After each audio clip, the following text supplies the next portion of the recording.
sachant que nous faisons d'une pierre trois coups, puisque ce sont 3 reports et qu'il y avait déjà hier à Monduel, dans une commune limitrophe, les 2 demi-finales de Graines de Torero, qui s'appellent maintenant un Bolsin. Bon, on fait exotique, on change de nom, on se cache, mais heureusement, grâce à la maréchaussée qui nous a alertés, nous avons su que ce Bolsin existait et nous avons pu réagir. Alors, donc, ce qu'on vous propose, c'est d'une part, quand tout le monde sera arrivé, parce qu'il y a des voitures encore qui arrivent, peut-être d'ici 10-15 minutes si vous voulez bien, on va se mettre en ordre de marche, hein, c'est symbolique, c'est quand même assez extraordinaire de se retrouver ici sur le parking des aficionados, puisque normalement, ils auraient dû être ici même, et nous, loin sans doute, derrière des barrières. Donc, nous sommes sur le parking. La sono va se mettre en place pour faire un petit circuit très court. Donc, nous allons contourner la place, passer devant le bar des arènes ensuite, et aller. Donc, vous laissez vos véhicules ici. Il y aura la sono et tout le monde à pied avec banderole, si vous voulez bien, et tout ce que vous aurez pu amener. Et donc, nous irons symboliquement sur la place de la mairie, qui se trouve, comme vous savez, juste à côté des arènes. Donc nous serons et devant les arènes et devant la mairie. L'objectif étant de faire un maximum de visuels, de photos, avec banderoles, bien sûr, devant la mairie de Rodilhan, de rappeler un certain nombre de choses, puisque on refera des prises de parole sur place là-bas. Et comme prévu, donc nous allons fêter aujourd'hui, puisque c'est la première action de terrain depuis l'annonce par la Cour d'appel administrative de Paris le 1er juin de l'abrogation de l'inscription de la corrida au patrimoine culturel immatériel. C'est terminé, tout ça c'est fini.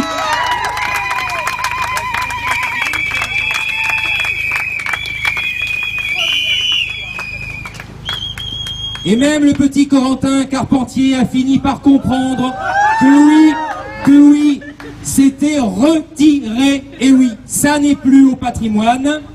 D'ailleurs, comment peut-on dire que c'est encore au patrimoine et en même temps se pourvoir en cassation pour aller devant le Conseil d'État? Il faudrait quand même savoir. Mais c'est toujours comme ça avec les aficionados, c'est tout et son contraire.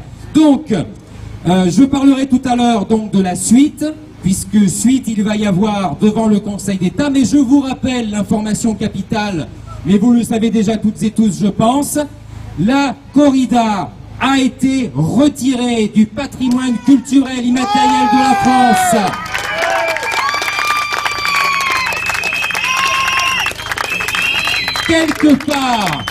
Quelque part durant l'année 2011, impossible de savoir à quel moment, puisque la corrida, comme tout élément du patrimoine immatériel, se retrouvait à 3 endroits différents sur le site internet du ministère de la Culture.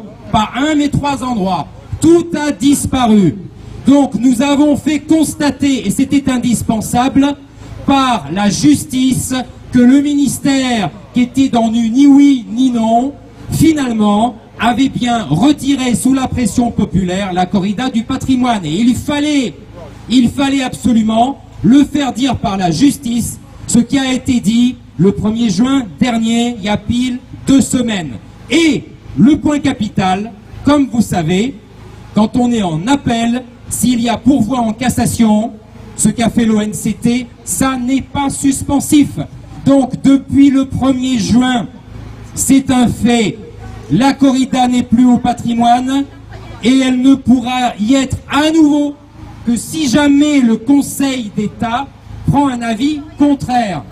Il y a de fortes chances que ce ne soit pas le cas, parce que le Conseil d'État, lui, contrairement à une cour de cassation, le Conseil d'État peut parfaitement juger sur le fond, c'est pas que de la forme. Et nous, depuis 2011, avec David Chauvet, droit des animaux, qu'est-ce qu'on demande? Un jugement sur le fond. Et le fond va faire très très mal aux aficionados. Et je parle même pas des détournements de pouvoir et des aficionados dans cette commission obscure dont parlait Frédéric Mitterrand, qui, entre eux, entre potes, ont fait leur petit classement. Donc tout ça, ça va nécessairement voler en éclats. Donc le Conseil d'État est saisi, nous sommes très contents. Nous voyons la semaine prochaine à Paris nos avocats, nos amis magistrats, notre ami David Chauvet de droit des animaux qui est un juriste, qui est en doctorat de droit et qui est soutenu par le professeur Marguenot, une sommité européenne du droit et des droits de l'homme. Et donc s'il le faut, bien sûr, nous irons devant la Cour européenne des droits de l'homme. Voilà, donc ça c'est la première victoire et vraiment merci d'être là parce que ça n'est pas anecdotique. Merci d'être venu ici parce que nous venons, non pas pour rien, mais nous venons alors qu'il ne se passe rien. Bah, pour une fois on sera détendu, ça nous changera un petit peu. Et donc du coup, pour fêter ça, quand on aura fait notre petit défilé de 200 mètres pour le principe, nous vous invitons à un verre de l'amitié. Il y a quelques dizaines et dizaines de bouteilles de choses variées. J'ai fait la liste de ce qu'il y a au bar. Donc je vous annoncerai ce qu'il y a au bar, vous pourrez choisir. Je pense qu'on aura pour tout le monde. Et avec des petites choses d'apéritif qu'on pourra prendre tranquillement devant la mairie, sous les arcades, si le soleil est trop fort ou s'il pleut. Donc merci encore à tous.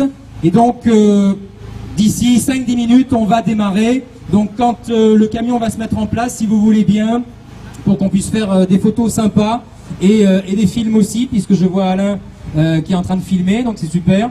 Qu'on puisse faire un défilé digne de ce nom avec les banderoles, en séparant bien les banderoles, et que tout puisse être visible. Et notre procès, où il est? Notre procès qu'on attend. Ah oui! Notre procès! Excellente question. Et le procès de Rodillan? Où en est-il, le procès de Rodillan? Alors, comme vous savez, l'adjudant-chef chargé de l'enquête est là. C'est quand même intéressant d'en parler. Les gendarmes n'y sont pour rien. Je vois le lieutenant-colonel qui est là-bas. Ils n'y sont pour rien. Mais la justice a tendance à fonctionner à deux vitesses, puisque comme vous savez, à chaque fois qu'on est attaqué, ce sont des procès express avec une justice exemplaire en termes de rapidité. Mais quand nous sommes victimes, là, ça dure des années. Je dis bien des années, puisque le 8 octobre 2011, si ça continue, ça fera bientôt 4 ans. Donc, une deuxième fois, l'année dernière, la procureure de la République de Nîmes a demandé aux gendarmes de réauditionner tout le monde, et les mises en cause et les victimes. Tout ça pourquoi? On se le demande. Pour gagner du temps sans doute. Donc, tout le monde a été réauditionné. Depuis la deuxième quinzaine d'avril 2015, tous les dossiers bouclés par les gendarmes sont à nouveau sur le bureau de la procureure de Nîmes. Donc, qu'est-ce qu'elle attend pour donner une date d'audience? Qu'est-ce qu'elle attend pour que Monsieur Reder, qui n'habite pas loin d'ici, puisse enfin être mis en cause sérieusement pour ses agissements? Qu'est-ce qu'on attend? Alors, si vraiment la justice voulait calmer les situations, ça aurait été bien sûr fait depuis longtemps, parce que, comme on a pu le dire devant certains médias, c'est bien sûr encore jeter de l'huile sur le feu que de permettre à un maire aficionado revendiqué. Je ne sais pas si vous avez entendu ces déclarations récentes, mais comme dit Elisabeth Ardouin-Fugier, qui a écrit cet excellent ouvrage « Histoire de la corrida du XVIIIe au XXIe siècle en Europe », les aficionados, il suffit de les laisser parler. Et qu'a dit Monsieur Reder? Monsieur Reder nous a dit qu'il voulait assouvir sa culture. Pour lui, une culture, ça s'assouvit. C'est original quand même. Il suffit de le laisser parler. Donc, du coup, si il y avait ce procès, ça éviterait que des maires continuent à provoquer. Je rappelle que les provocateurs, ça n'est pas nous. Les provocateurs, ce sont ceux qui torturent des animaux pour s'amuser. C'est la plus grande provocation absolument insupportable à l'immense majorité des Français que nous représentons. Donc il faudra que ça cesse, et le plus tôt possible. Bien, je vous propose, merci, je vous propose que nous puissions nous mettre en place pour aller sur la place de la mairie pour la deuxième phase de cette action. Merci à tous.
Peut-être rapidement une petite mise au point nécessaire et stratégique.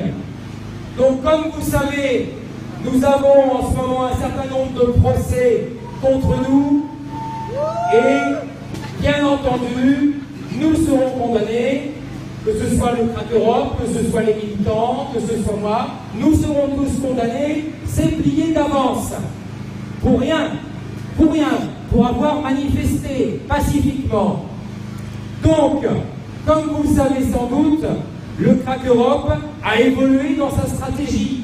Parce qu'on ne peut pas se prendre des procès par dizaines, nous ne sommes pas une structure riche à millions comme il peut y en avoir, vous le savez bien. Et nous travaillons en flux tendu. Nous ne sommes pas non plus une structure qui a un trésor de guerre. On n'est pas là pour ça. On est là tous bénévoles pour utiliser l'argent pour des actions, pour louer des véhicules, pour acheter une sono, pour faire des actions, pour acheter du matériel. Donc, nous avions en début d'année organisé 2 réunions, une à Pau, une à Montpellier, pour préconiser, et je dis bien préconiser, chacun fait absolument ce qu'il veut, bien entendu, et vous qui êtes nombreux sur les réseaux sociaux, je pense que c'est important que vous l'entendiez aussi, et que vous soyez persuadés de ce message. Chacun fait évidemment ce qu'il veut. Donc, nous avons proposé que tout le monde déclare des manifs et de se coordonner. Donc, je pense que cette année, il y aura encore plus de manifs que l'an dernier, malgré la pression juridique très forte, et c'est tant mieux. Et il y aura encore, et il y en a eu, des actions citoyennes non déclarées. Bravo une fois de plus, sans ambiguïté, sans réserve, à toutes celles et ceux, bien sûr, qui prennent des risques de plus en plus grands et qui font des actions non déclarées, comme à Arles, en marge des actions que nous avions déclarées, comme à Palavas, comme à Nîmes. C'est parfait tout ça. Le problème, voyez-vous, c'est que les autorités s'imaginent tout le temps que c'est le crack qui est derrière tout ça. C'est leur problème, ça n'est pas le nôtre, bien entendu. Et nous félicitons, on a encore fait une communication hier, l'équipe du Crack Europe, qui représente une trentaine de personnes, CA et délégués réunis, pour dire ce que je suis en train de dire. Donc, il faut absolument, dans cet effet d'entraînement que nous avons, on le voit aujourd'hui ici, qui aurait pensé il y a une semaine qu'on serait là, à côté de ces arènes dégueulasses, et face à cette mairie miteuse, qui aurait pu le penser?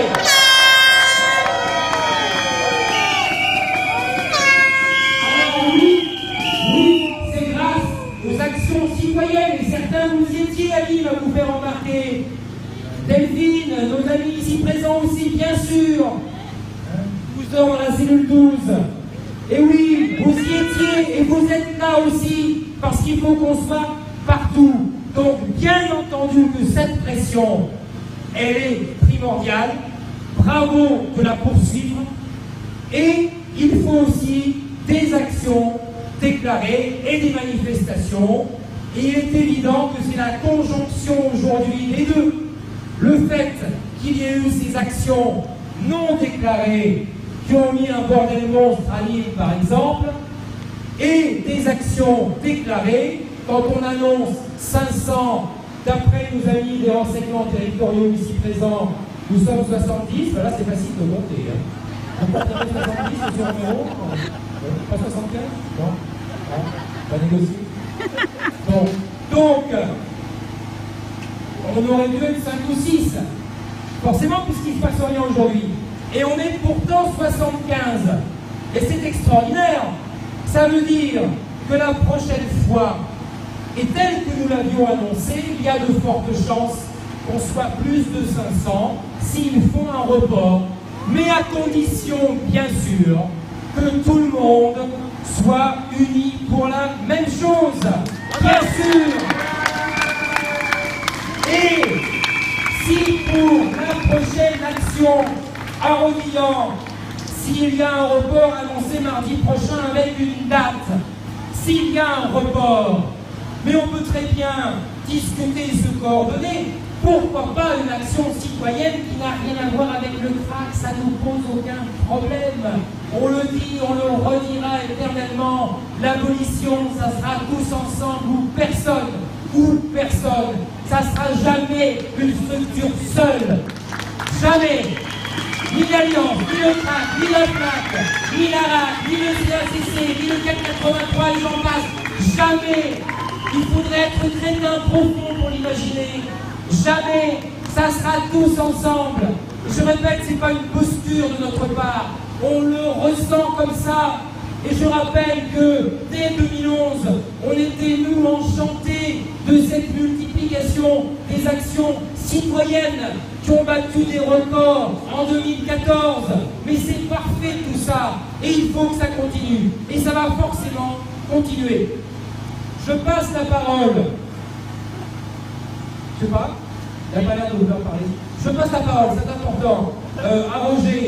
Donc tout le monde connaît Roger Lahana, vice-président du TRAC Europe. Roger qui a écrit ce livre extraordinaire. Je ne vais pas faire de la pub, mais j'en fais quand même. Donc, s'il y a un livre à lire dans cette lutte, alors quand je dis ça, il y en a d'autres, des bouquins. Et bien sûr, il y en a plein des bouquins. Permettez que j'en choisisse un quand même, vraiment dans dictature. Bon, il y en a plein d'autres, bien sûr.